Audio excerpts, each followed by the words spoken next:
Kuno na nato kinabuhi ko man, bunga ra jaon sa mga desisyon nato na ato na accumulate sa una. So kung sa una nagsipag ka, naningkamot ka, bisan sa kapobrehon, tapos nagsakripisyo gajud ka, so posible na ang imong kinabuhi ko man marajaw, hayahay.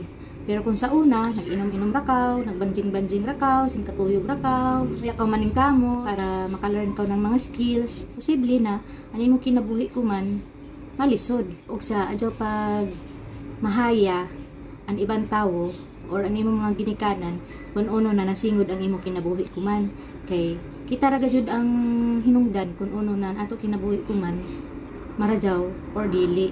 Okay, may time pa naman. Kung bata pa ka, pwede pa ka magsimula pag-utro. Paningkamot pag-utro. Bisan kung may edad na ka, pwede pa man gihapon magsugod pag-utro. Pag paningkamot. Para mo lambo ang imo kinabuhi. Dili kung ma-stuck ra ka diha sa imo kinabuhi kung man na malisod. Okay?